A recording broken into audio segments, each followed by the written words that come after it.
Assalamu alaikum wa rahmatullahi wa barakatuh, mes chers frères et sœurs. On va reprendre directement là où on s'est arrêté la dernière fois, Inch'Allah. Donc nous avions dit que l'esprit, tout comme le corps, nécessite d'être rassasié, et s'il ne l'est pas, il connaît alors la maladie. Les maladies de l'esprit sont l'anxiété, la mélancolie, le mécontentement et l'impression d'être malheureux. On rassasie l'esprit en croyant en Allah Azza wa Jal, à la résurrection, au jour dernier, à la rétribution et à la reddition des comptes, en accomplissant les adorations ordonnées par Allah Azza wa Jal, en adoptant les vertus qui élèvent l'esprit et qui sont une nourriture spirituelle étroitement liée à la foi. Et c'est par la foi que l'esprit s'affranchit de l'anxiété dont les effets se répercutent sur le corps qui tombe malade à son tour. Et en effet, Allah Azza wa Jal dit à ce propos dans le Coran, « Ceux qui ont cru et dont les cœurs se tranquillisent à l'évocation d'Allah, n'est-ce point par l'évocation d'Allah que se tranquillisent les cœurs ?» Surat Ar-Ra'd, verset 28.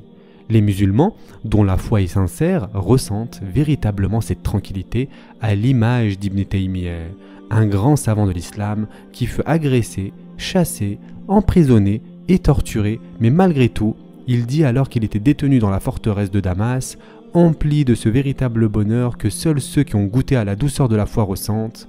Qu'est-ce que mes ennemis peuvent bien me faire? Mon jardin et mon paradis sont dans mon cœur. Où que j'aille, ils sont avec moi. À vrai dire, mon emprisonnement est une retraite spirituelle. Mon exécution est un martyre et mon exil est un voyage de découverte. Qu'un détenu prononce ces paroles est assurément extraordinaire. Vois donc comment se conduit l'être humain sincère. Il est heureux quelle que soit la situation dans laquelle il se trouve. L'islam procure le bonheur spirituel et la quiétude morale à tout ce qu'il adopte et le pratique sincèrement. Ainsi, le musulman ressent, grâce au credo islamique, du bonheur dans toutes les situations. La santé, comme la maladie, la richesse, comme la pauvreté, la sécurité, comme dans l'insécurité. Et Allah subhanahu wa ta'ala dit à ce propos, qui disent quand un malheur les atteint, certes nous sommes à Allah et c'est à lui que nous retournerons. Ceux-là reçoivent des bénédictions de leur Seigneur ainsi que la miséricorde et ceux-là sont les bien guidés.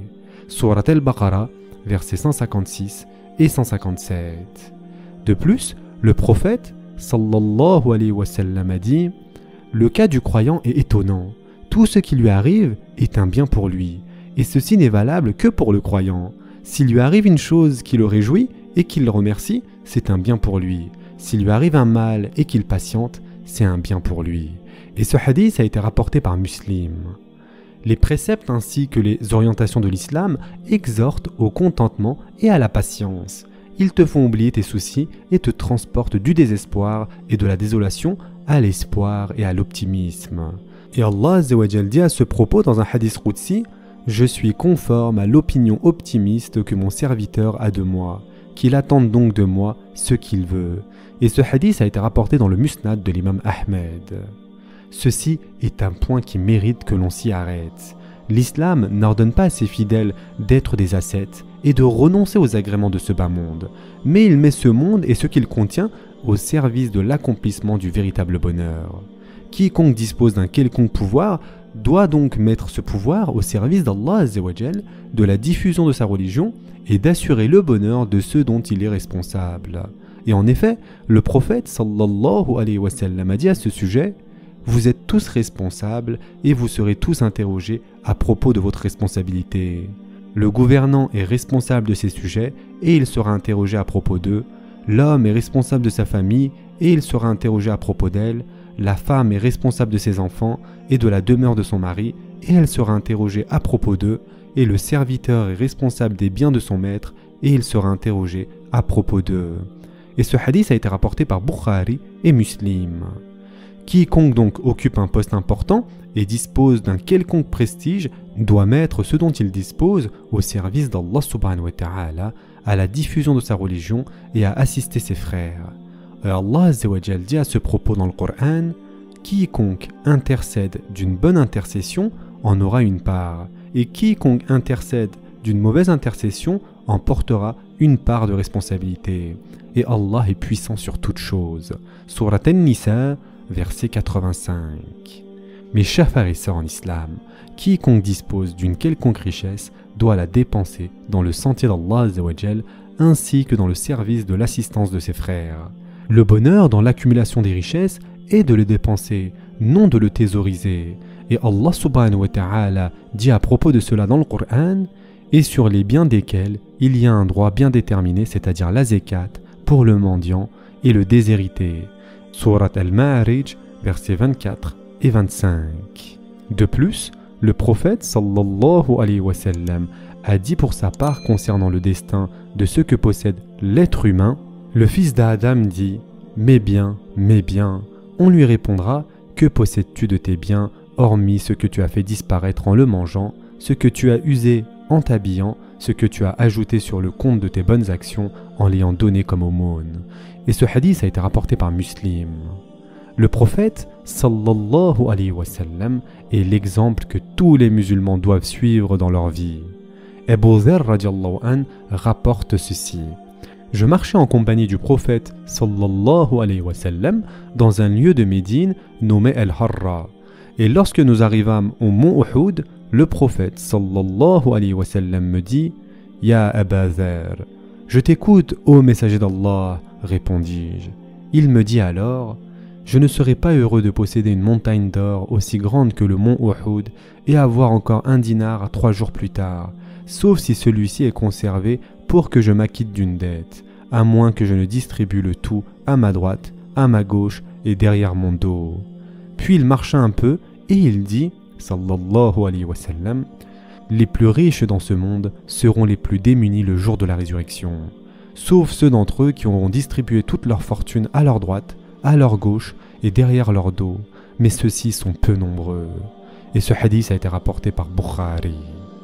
Mes chers frères et sœurs, la voie que trace l'islam à celui qui l'adopte est une voie transcendante qui lui assure le véritable bonheur sur le court terme comme sur le long terme, à travers des prescriptions prenant la forme d'obligations et d'interdictions qui n'ont pas comme finalité d'harceler le croyant ni d'entraver ses libertés, mais plutôt d'assurer son bonheur en lui définissant une place dans cet univers et ce qu'il contient. Parmi ces obligations et ces interdictions, on trouve des bienfaits immédiats ou différés dans le temps. Voyons maintenant quelques exemples afin de nous assurer qu'elle comporte effectivement des bienfaits.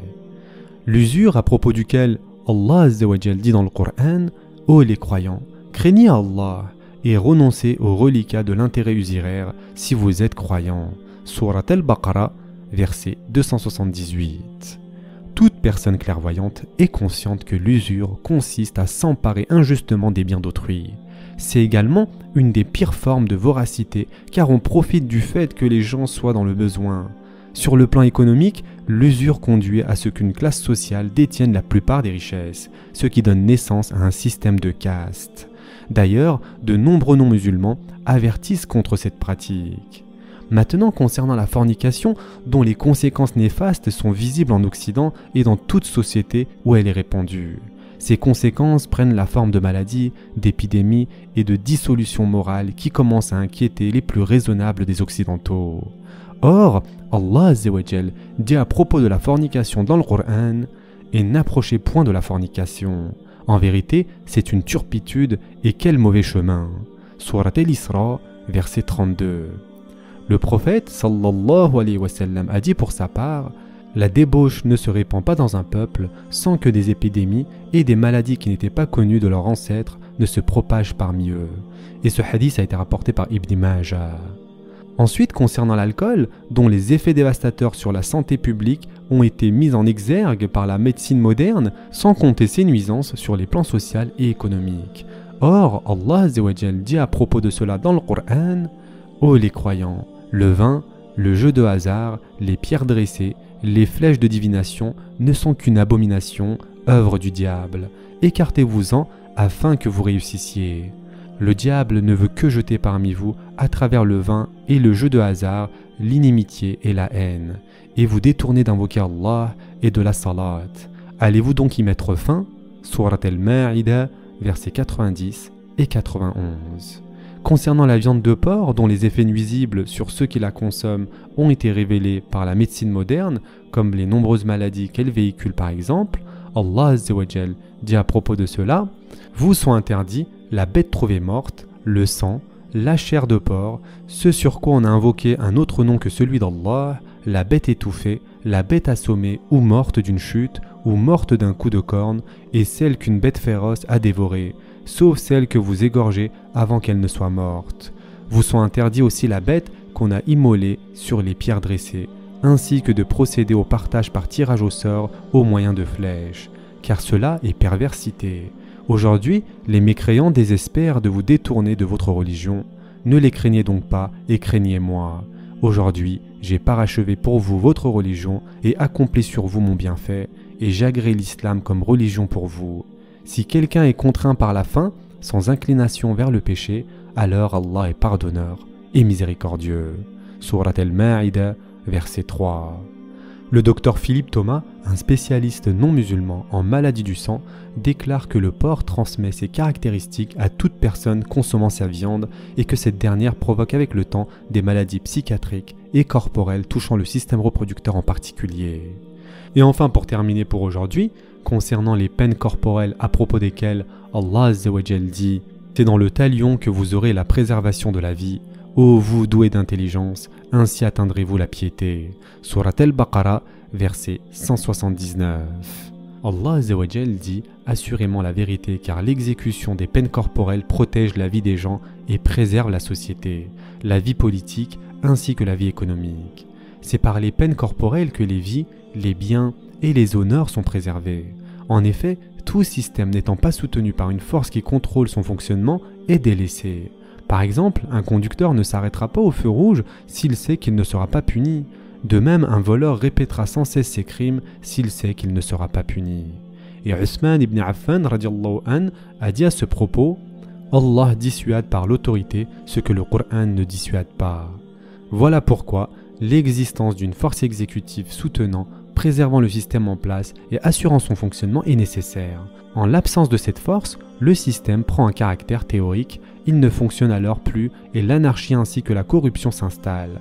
Précisons tout de même que l'application des peines corporelles n'est pas une invention de l'islam, mais figure parmi les préceptes des religions précédentes. Allah Azza wa Jal rappela certains préceptes soutenus dans la Torah en disant « Et nous y avons inscrit pour eux vie pour vie, œil pour œil, nez pour nez, oreille pour oreille, dent pour dent. Les blessures tombent sous la loi du talion. Après, quiconque y renonce par charité, cela lui vaudra une expiation. Et ceux qui ne jurent pas d'après ce qu'Allah a fait descendre, ceux-là sont des injustes. » Surat al-Ma'ida, verset 45. Que chacun se demande ainsi quels châtiments font cesser ou baisser la criminalité. Ceux de l'islam ou ceux inventés par les êtres humains. Les châtiments d'inspiration humaine font au contraire augmenter la criminalité car les lois qui les prévoient accordent plus d'importance aux droits de l'agresseur qu'aux droits des victimes. De plus, ces châtiments ne sont pas dissuasifs car accommodants et pouvant même être allégés. De plus, aucun système social ancien ou moderne ne démontra son efficacité à faire cesser ou baisser la criminalité comme l'islam. Ce sera tout pour aujourd'hui. En attendant, prenez soin de vous mes chers frères et sœurs et à très prochainement, Inch'Allah.